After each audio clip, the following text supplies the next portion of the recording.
Ada sebuah video di mana saya dikirim linknya menceritakan ramalan Jayabaya tentang keadaan dunia saat ini. Lalu dia menggabungkan sejarah 7 presiden belakangan di Indonesia yang ternyata berpola atau ada polanya. Pola sepertinya halnya di Amerika. Rakyat Amerika memilih yang sesuai dengan kebutuhan bangsa Amerika pada saat itu untuk mengantisipasi masa depan dan manfaat yang akan rakyat dapatkan ke depannya. Jadi kalau rakyat Amerika perlu keuntungan finansial alias rakyatnya mau kaya, maka Partai Republik lah yang terpilih menang. Karena Partai Republik cirinya menurunkan pajak dan menswastakan negara. Kalau Partai Demokrat yang terpilih, pajak naik namun fasilitas negara untuk rakyat jadi gratis dan lengkap seperti sarana kesehatan dan pendidikannya. Demikian juga 7 presiden Indonesia menjabat selama ini, maka semua bergaya sama, yaitu heavy on government atau berciri apa-apa pemerintah, ala Partai Demokratnya Amerika, ala sosialisnya Tiongkok. Sementara para kandidat yang akan bermain di 2024 saat ini semuanya berciri sama, berpola sama dengan 7 presiden yang telah berkuasa, apa-apa pemerintah. Hanya Bosman Sontoloyo yang punya konsep heavy on swasta atau menswastakan kegiatan membangun ekonomi terbesarnya dan menurunkan pajak konsepnya seperti Partai Republiknya Amerika. Untuk hal ini memang kembali ke masyarakat karena konsep menswastakan pemerintah belum pernah terjadi sebelumnya, atau mengikuti swasta terutama UKM dalam porsi besar lebih dari 80% ekonomi belum pernah terjadi sebelumnya dalam 7 pemerintahan yang telah berjalan. Selama ini memang tenaga kerja 96% diserap UKM, namun ekonomi UKM hanya 40% saja dari porsi ekonomi nasional. Sisanya adalah anggaran pemerintah dan oligarki. Sudah 7 presiden polanya ya seperti ini. Belum pernah UKM naik kekuatannya menjadi menguasai ekonomi ke 80% atau naik 100% dari sekarang, atau 2 kali lipat kekuatan ekonomi saat ini yang bisa membuat GDP per kapita naik dari $4.000 menjadi $8.000 dalam sekejap. Sungguh, kalau mau UKM menang, juga pajak turun. Ya tidak pakai siapapun yang mencalonkan di 2024 yang saat ini ada di etalase calon presiden. Tapi entah bagaimana, bangsa Indonesia apakah mau berubah atau tetap, ya belum tahu juga. Apakah efek corona yang meluluh lantakan ekonomi saat ini dan mengambiarkan kesehatan masyarakat saat ini yang dikelola oleh pemerintah yang menjabat atau oleh masyarakat masih layak menjabat ke depannya di tahun 2024? Ya terserah rakyat. Jadi kita biarkan sampai 3 tahun ke depan aja. Kita lihat di tahun 2024 akankah memilih calon dari yang ada di etalase saat ini yang berciri sama dengan 7 presiden yang lalu, atau pilih calon-calon baru yang berciri baru bahkan beda seperti ala Sontoloyo misalnya. Tentunya bukan Bosman ya, dia mah nggak pantas, orang pedagang recehan dan provokator doang bisanya. Ciri presiden yang lalu-lalu adalah kuat hutang pinjaman dari negara lain. Dulu banyaknya ke IMF, sekarang malah 2, IMF dan Tiongkok. Dan nanti kalau yang jadi salah satu dari kandidat yang ada, rasanya sama, berhutang juga. Hanya konsep bernegara MMT yang berani cetak duit berbasis proyek anak negeri. Proyek ini berbasis UKM. Kalau UKM mau maju, ya pilih model MMT. MMT itu pro swasta banget dan menurunkan pajak. Kalau lihat dari pajangan etalase, ya mereka kebanyakan memuja pilihannya tadi hanya orangnya, bukan konsep bernegaranya. Karena tidak satu pun punya konsep. Asli mereka yang mau jadi presiden saat ini punyanya satu, bagaimana jadi populer agar terpilih. Mek ngono tok ilmunya. Bener deh, bagaimana supaya Anda memilih mereka? Citra aja dibenerin, bukan konsep yang mereka jual. Kalau Bosman, citranya kan kampungan, provokator, komentarnya norak, kulitnya hitam. Jadi karena karakternya nggak bisa dijual, maka dia jual konsep. Itu pun norak. Mainstream ya tetap maunya ngutang asing. Yang anti hutang asing kecil banget, yang mendukung UKM malah nggak ada. Akhirnya UKM-nya senang ngutang juga kalau cari duit. Kapan berubahnya bangsa ini? Begitu kuat doktrin minjem itu di kepala semua pejabat sampai UKM-nya pun tidak ada alternatif lain. Kembali ke video yang linknya saya dapat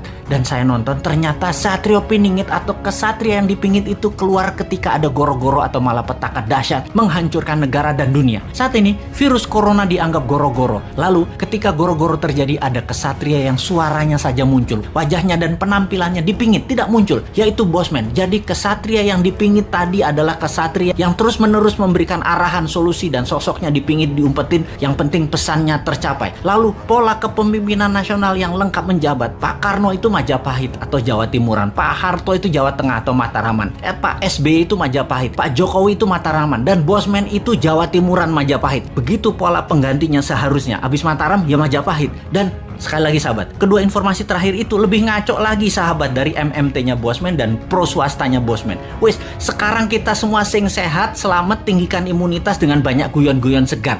Jangan urusi Bosman. Bosman memang jancuk. Bro, seroprevalence Amerika itu sudah di atas 49%. Gila banget nih negara. Informasi ini datang dari seorang sahabat yang 10 tahun terakhir mengajar di sebuah kampus ekonomi di sisi timur Amerika. Dialah yang mengajari Bosman tentang MMT, Modern Monetary Theory. Beliau juga sahabat dari Stephanie Kelton, pejuang konsep ekonomi modern MMT ini, di mana konsep MMT ini dipakai Amerika. Namun yang diajarkan di kampus beda dengan yang Amerika pakai. MMT juga dipakai di Tiongkok, Jepang, Jerman, Inggris, dan saat ini Turki serta Argentina mengadopsinya. Untuk Indonesia, tenang. Kalau Newman jadi pegang kendali, pasti pakai MMT. Pada sabar ya, dan terus berjuang memintarkan masyarakat. Lihat ilmunya, fokus di ilmunya, dan jangan fokus di populernya seseorang. Karena kebanyakan mereka ingin menari di panggung politik, fokusnya membuat populer saja. Seperti para calon-calon saat ini, mencari populer tanpa punya konsep bernegara. Kembali ke informasi sepotong di atas. Pertanyaan di kepala saya selanjutnya adalah, apaan tuh seroprevalence? Sehingga saya pun bertanya kepadanya. Seroprevalensi adalah jumlah individu dalam suatu populasi yang menunjukkan hasil positif baik untuk penyakit tertentu berdasarkan spesimen serolog atau serum darah. Jadi, menurut sahabat saya ini, di Amerika kekebalan tubuh imunitas terhadap COVID lebih dari 49,1% dari populasi. Dan ini hebat. Ditambah yang telah berhasil divaksin adalah 13,7% saat ini. Maka Amerika sudah mendekati herd immunity. Ya terang saja nonton final NBA kemarin pada nggak pakai masker. Kenapa hebat? Karena mayoritas kekebalannya didapat dari alami, yaitu natural herd immunity. Nggak heran dalam diskusi di Clubhouse, Elon Musk mengatakan, unvaccinated sperm